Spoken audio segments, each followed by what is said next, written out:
Election of chair. Could I have a nomination, please? Who's doing it this time? And I'll nominate you. It's me. All right. Nominate Majid Hussain. Move Majid Hussain. Is that seconded? Seconded. If we can just take a quick vote, please. Councillor Chowan, are you in favour, against, or abstaining? In favour. Councillor Fielding? In favour. Councillor Moores? In favour. Councillor Shah? In favour. Ben Galbraith? In favour. Majid Hussain? In favour. And Ian Mills? In favour. That's unanimous, Chair. I'll hand over to you. Okay, thank you very much, everybody. Really good to see you all, albeit on the screen, although there are some guidelines floating around that we might start meeting in person soon, which will feel strange after such a sort of absence of seeing one another. So welcome to this virtual meeting of the Commissioning Partnership Board, held by virtue of regulations which have temporarily removed the legal requirements for local authorities to hold public meetings in person. The requirement for public meetings to be made accessible to the public remains, and the link to the virtual meeting is available on the Council's website. This enables the Council and partners to make effective and transparent decisions on the delivery of services for residents. If a connection to a member is lost during the meeting will be stopped to enable the connection to be restored. If the connection cannot be restored within a reasonable time, the meeting will proceed, but the member who was disconnected will not be able to vote on the matter under discussion, as they would not have heard all the facts. Should any aspect of the external link fail, a short adjournment may be called of up to 5 minutes or so to determine whether the connection can quickly be re-established, either by video or telephone in the alternative. If the connection is not restored within that time, the meeting will be adjourned and any further business will not proceed until another time and date. So I think members have confirmed their attendance, and we've also got officers in attendance from the Council and the clinical commissioning group. Okay, so when it comes to taking a vote on a report for approval, each member will be individually asked to state whether they are for, against, or abstaining. When a report is for noting, it will be asked if a member does not agree. Once the exclusion of the press and public has been moved at the meeting to enable the board to discuss private reports, the press and public will no longer be able to view the meeting. If I can now turn to the agenda, and for the benefit of those members of the public watching, the full agenda pack is available on the Council website. Everybody okay with that? Okay, let's move on then to item 2, and apologies for absence. Do we have apologies for absence? We have apologies from Dr. Patterson, Chair, and also from Graham Fawkes, Dr. Muddier, Claire Smith, Rebecca Sutcliffe and Nicola Hepburn. Okay, item 3, do we have any urgent? Okay, sorry, Majid, I think we need to also note that's Carolyn Wilkins' apologies for today. Thank you. Okay. We have somebody waiting in the lobby.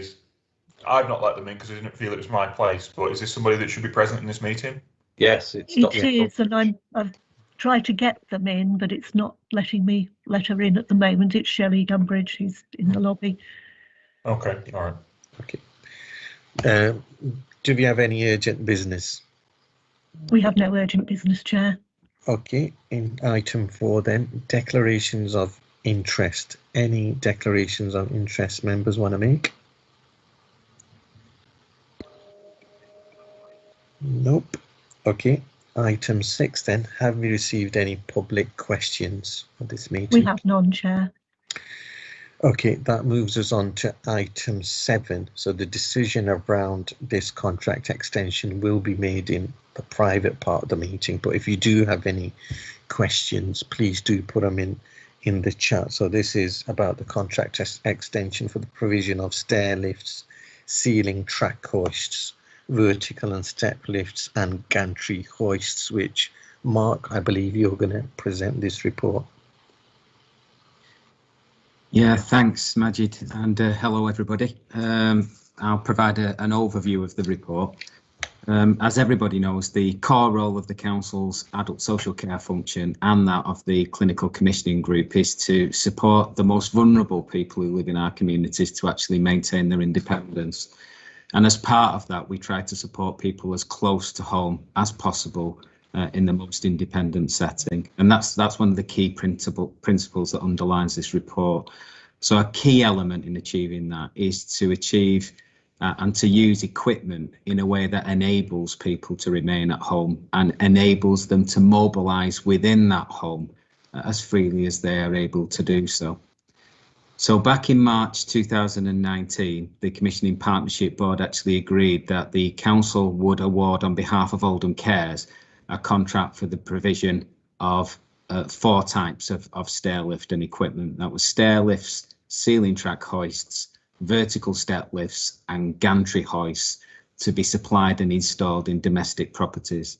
And the agreement back then was that the contract would be for 2 years with an option to extend for a further 2 years on 1-year increments. So the contract was let in 4 lots. So in effect, we have 4 different suppliers. The provision and the funding comes from the Disabled Facilities Grant, which now falls within the Better Care Fund, and that operates as part of a pooled budget arrangement between the Council and the CCG. There is a legal statutory framework which governs DFG, and it makes it a statutory responsibility for the local authority to approve applications for eligible applications, as it's phrased. The actual contract and commissioning arrangement was undertaken in partnership with Tameside. So Tameside and Rochdale have worked together on this, and that provides not only helpful benchmarking, but provides an economy of scale as we move forward. So in terms of the 4 lots for stair lifts, then Platinum Stair Lifts were actually awarded that contract. In terms of lot 2 for ceiling tracks, that was a company called Handicare Accessibility. For lot 3 for vertical step lifts, that was a company called Wessex Lifts. And in terms of lot 4, that for temporary freestanding gantry hoists, that was a company called Prism UK. Each of those lots includes the supply and installation of the equipment that's actually required, and it includes a life of the client warranty. So in effect, what that means is for the time that the person needs it, it includes all the warranty and annual safety checks and so on and so forth. So the provision of the equipment is very much demand-led. From an implementation point of view, our OTs across the borough would actually assess for the appropriateness of this type of equipment in the first place, and they receive training to actually ensure that we're commissioning the appropriate types of equipment. So in terms of the oversight for the purpose of the Commissioning Partnership Board, we're aiming to progress and to extend the contract for a further year. Thank you, Mark. Any questions or comments from anybody? I've got a couple of quick points, Mark, if I can. I mean, what's being proposed makes absolute sense. In terms of the report under procurement implications, there's 4 points there about agreeing KPIs and a contract variation document and putting a working group. Is that all in place? It is, Majid, and I think the question's a really good one. What we've tried to do for the first 2 years, working alongside Tameside, was actually take on board the learning from the agreement. And therefore, what we wanted to do was actually work through what was working well and where we were having challenges.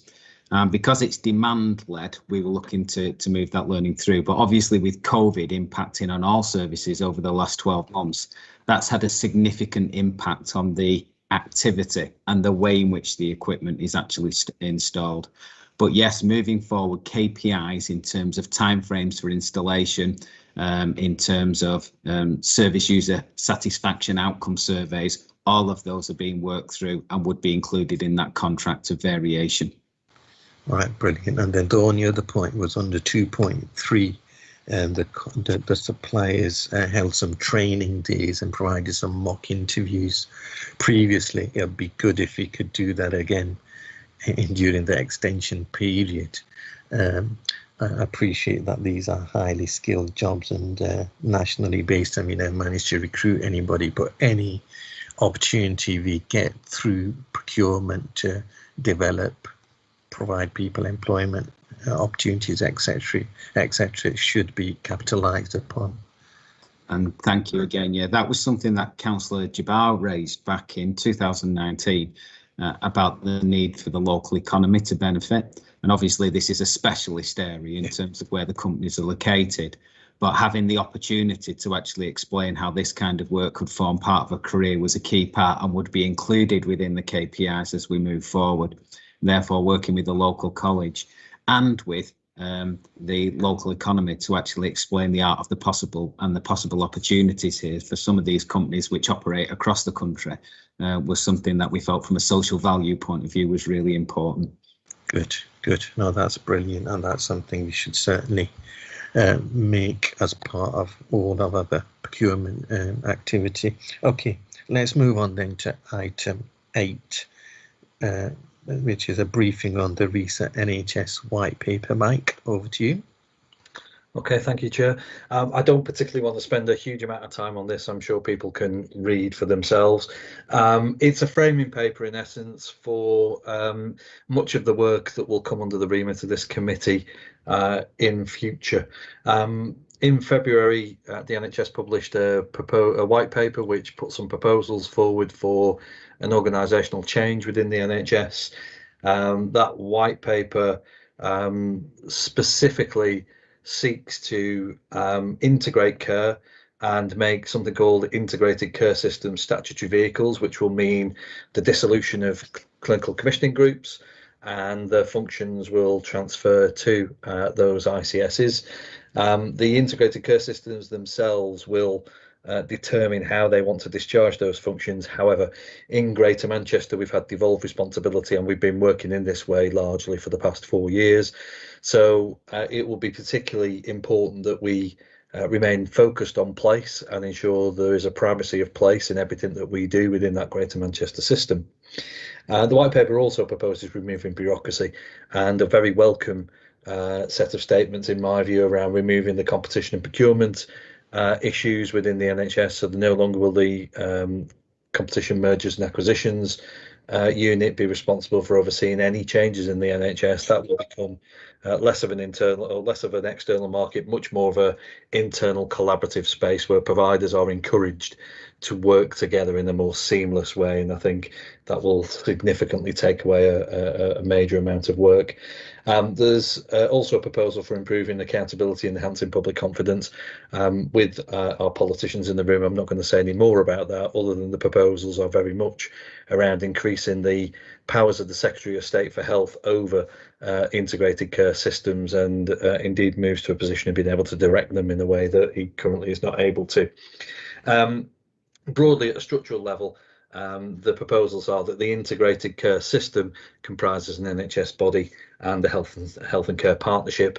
Myself and Dr. Chowan, as your representatives across GM from this group, have been actively involved in a series of conversations for the past 2 or 3 months, if not more, actually, in trying to make sure that we get the description of the operating model for Greater Manchester right and appropriate. I think we can learn an awful lot from the GMCA type of setup in governance terms, and there's quite a lot of commonality and unanimity across Greater Manchester, particularly from our clinical and political leaders, about how Greater Manchester needs to shape itself for the future, ensuring that place remains paramount and budget control and resource allocation rests and sits down at place. I'm not going to take a walk through page by page of the paper. It's there merely as a shaper that we now are in a world where we have a white paper that I think in the next period of time will start to progress its way through Parliament. It's got some pretty clear proposals for a direction of travel for the future of the NHS.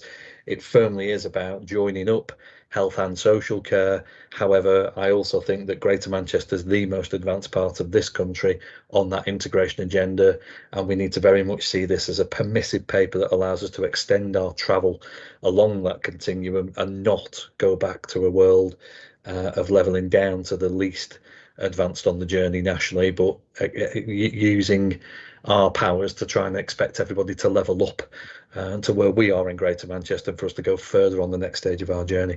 I'm pretty certain that Councillor Charles, the Cabinet Lead Member for Health and Social Care, will want to add his particular view, having been actively involved in those conversations. For me, this was a briefing paper for people to read, to get their heads around it, and we will hear more about this as we go through this year. And it's unfortunate it came out just after the last commissioning partnership board, so this is the first opportunity we've been able to say anything, but we have taken this through Health and Wellbeing Board as well, had a fairly thorough discussion about it.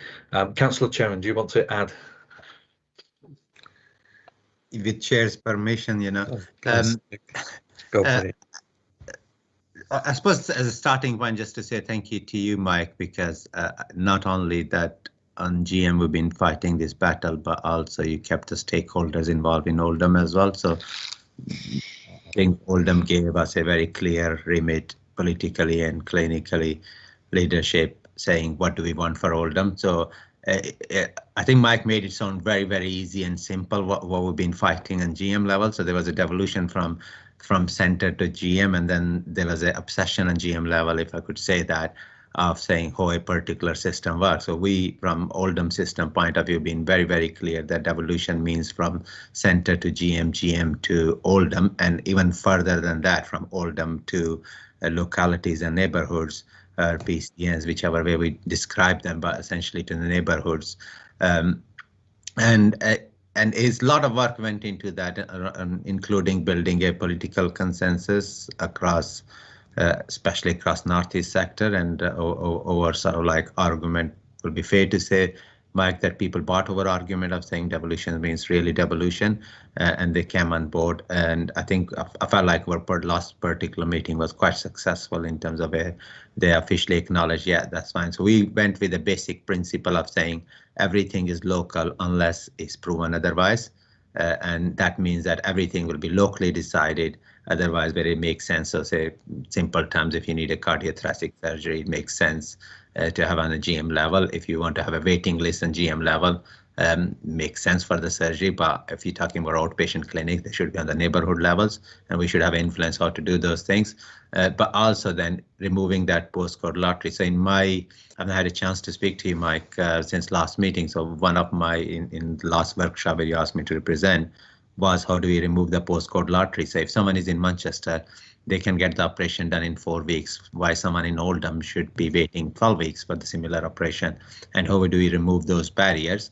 But then it's fine to have a cardiothoracic surgery on Manchester level, but I will be still interested how my residents get there and what facilities do they have. So it's still not a blank check saying you can do what you want to do. We still want to have our influence. It feels like that we're winning sort of like our right argument on GM level, certainly. But I think there is a challenge for us on the locality level, is saying how do we actually demonstrate that everything we've been preaching for and everything we said we want to deliver, we deliver it, but also have a really measurable parameters where we can actually go back, say, we said this, we did this, and we achieved this as well.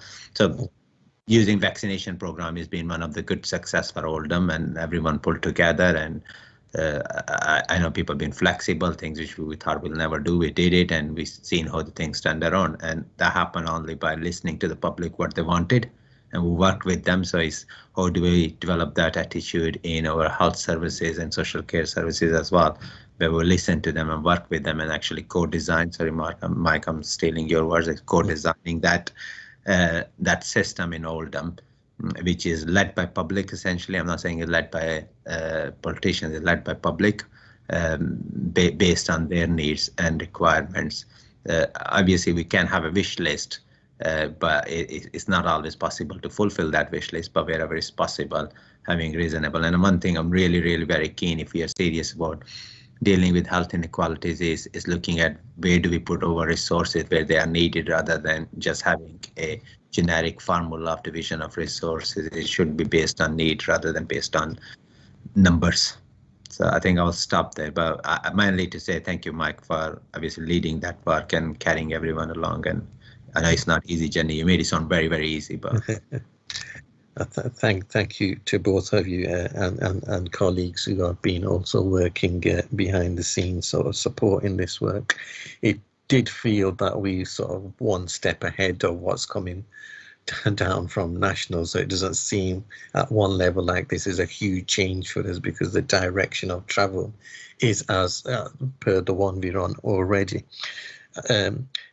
The point you made about health inequalities, it was a bit disappointing that reading through the paper, health inequalities barely gets a mention in there. And also Councillor John made the point about co-production, working with communities, and the voluntary sectors played a huge part in the work throughout COVID, pre-COVID also, and that's not featured heavily in here either. So it would have been good to see that. But other things like the triple aim, really good. This is now shifting very much towards outcomes and delivering better health and well-being for everyone.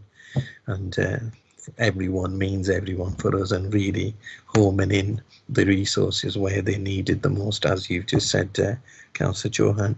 Anybody else got any thoughts or comments or questions? Sorry, Chair, if you allow, sorry, I just wanted to add another thing in terms of where we are in Oldham. So in a part of my exec role, I'm a local care exec member in another localities, and we were having this discussion yesterday in that locality. And just to give you sort of like comparison where we are, where one of our neighbor locality is, where they're thinking of how to align their geography of their PCNs and neighborhoods.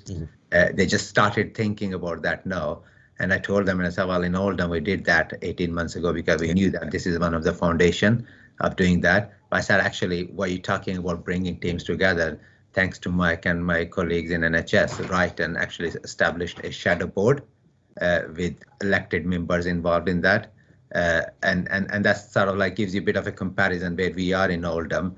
I think maybe one thing we don't do really well is project how good we are. And certainly in the last few weeks in GM among all these meetings, we projected it very well. And there's a wider acknowledgement where people openly say, people like even Mike Regan and others will say openly that, yeah, well, you guys are done quite a lot.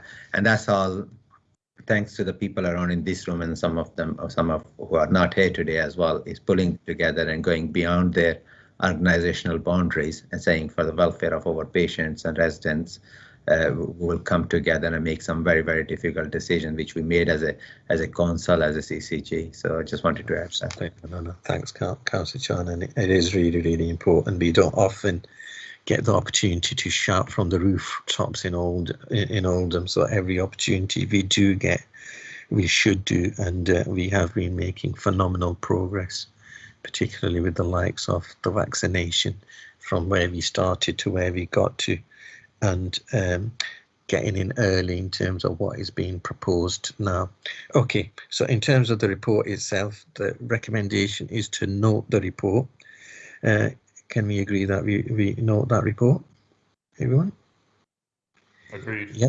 Okay, that report is noted. It's got a good dose of noting, that one. Okay, item 9, NHS operational planning process. Over to you again, Mike. So again, I'll be relatively brief around this. We are, notwithstanding the last item and separating that from my next statement, we are living in quite strange times, really. The NHS normally starts planning work in the winter, and we're normally used to getting planning guidance around about December time. This time we're getting planning guide, or we got planning guidance on the 27th of March, 3 or 4 days before the start of a new financial year. So normally this conversation would have taken place much earlier than what it has done, and for that we are in weird and interesting times. The paper before you really sets out, first of all, a timeline by which we now need to complete the planning round exercise, and that work is well and truly underway. The first deadline is the 4th of May, when we have to submit our draft activity workforce assumptions and finance assumptions to the Greater Manchester system, which will aggregate that for the 10 localities that make up the GM system. And then there'll be a series of evaluations and a series of iterations that take place over the 6 or so weeks thereafter. Perhaps the most important thing to just draw people's attention to is the priorities for the NHS this year, which are firstly on supporting staff health and wellbeing. Particularly delighted, given everything we've been through over the past 12 months, to see the number one priority of the NHS is to realise that it will only get out of the situation we are in because of the pandemic by and through its staff and its workforce. And we all know it's been a difficult year. Some of us have had personal experiences of the mental health issues that have come from that, whether we're medics treating patients every day of the week or whether we're ordinary people coming into contact with family members or neighbours. So there's a significant amount of making sure we've got the right workforce and we're supporting them properly. The second one is continuing the vaccination programme. I find it quite astonishing, really. The Win Horizon 2, we've vaccinated 160,000, or we've administered 160,000 doses in Oldham of either AstraZeneca or Pfizer since the 14th of December, and we still have 84,000 left to go. So that shows you the scale of the challenge that we face this year. And by the time we finish them, we'll be on to boosters in the autumn time of this year. But if I was to say to this committee that my planning horizon for the vaccination programme is up to 2027, so let that sink in for everybody at this point in time. We're in Horizon 2, and Horizon 2 lasts for the rest of this year, and then we move into Horizon 3 at the start of the next financial year, which will last for a considerable period of time thereafter.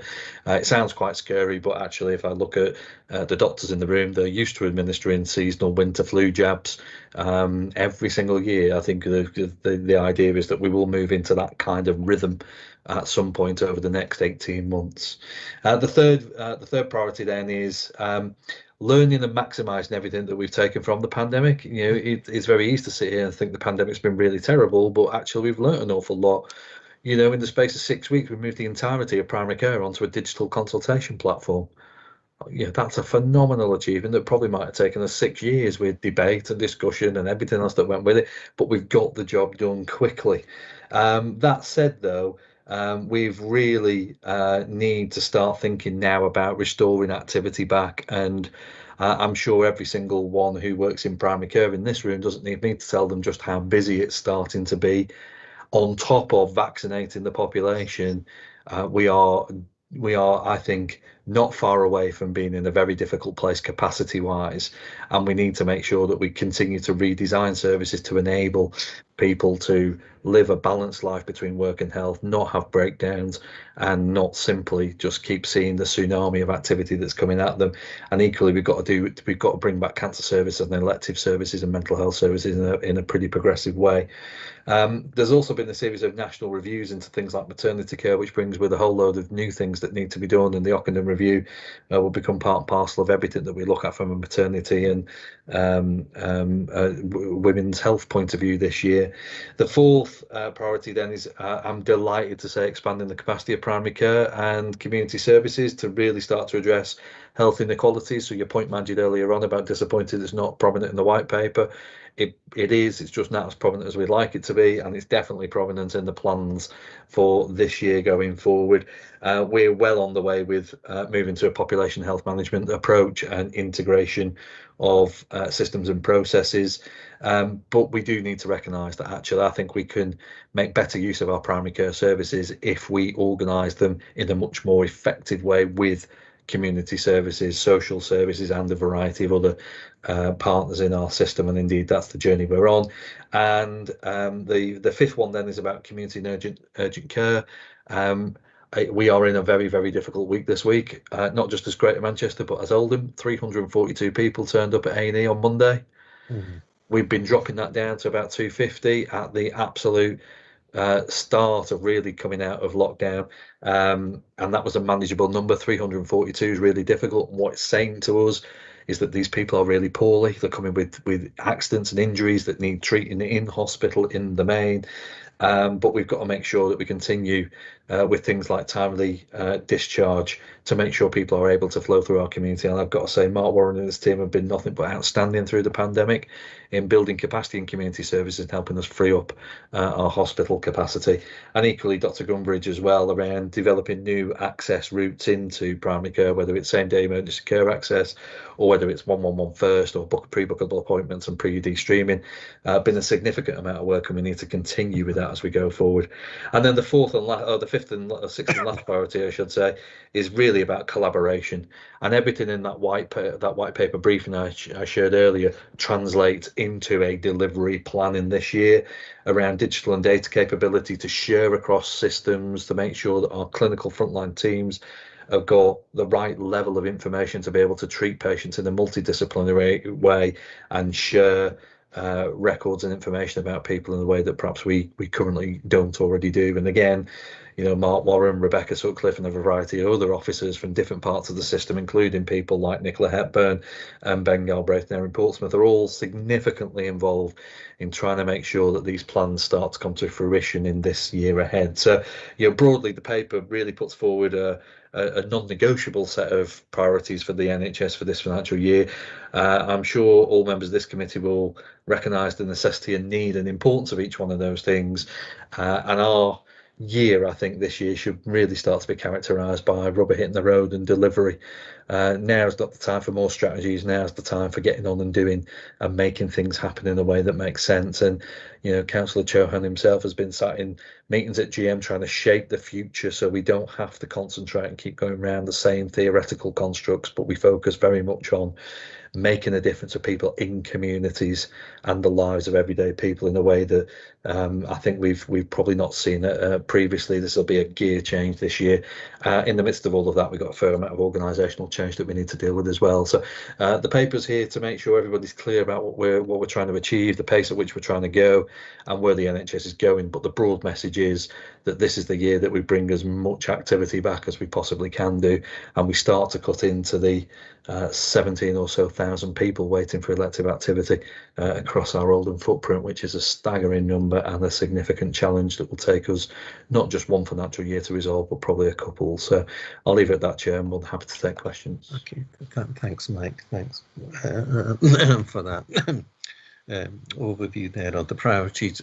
2 points which I wanted to touch on, which you mentioned, and colleagues, please feel free to put any questions into the chat. One is about the backlog.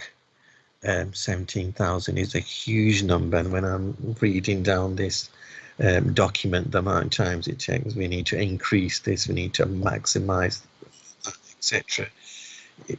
Have we got the capacity? Are we going to get additional resources to undertake some of this work? And in terms of the backlog itself, is there a requirement for us to put a plan in place by sort of each area that this is when we're going to catch up, etc., as part of this plan?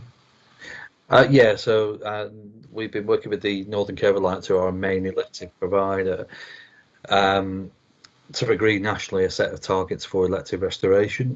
Broadly, that looks like bringing 85% back and then incrementally building that through the year. There are national incentive pots for those organisations that are able to go further and quicker to bring additional capacity in. We intend to maximise as much of that opportunity as we can through this year, and of course, you know, we'll be continuing to track and monitor that progress, and I very much encourage regular reports back to this board as we do so. Thanks for that, Mike. Ian, and then Councillor Chauhan. Thanks, Chair. I'd just like to support what Mike said, really, from a clinical perspective. I think if the clinicians in the room were going to write an operational plan document, it would look very much like the one we've got in front of us. And as Mike said, it's really pleasing to see the recognition, particularly the importance of the staff and what staff have been through over this last 12 months. And we're not just in the healthcare system, but we know across the health and care system.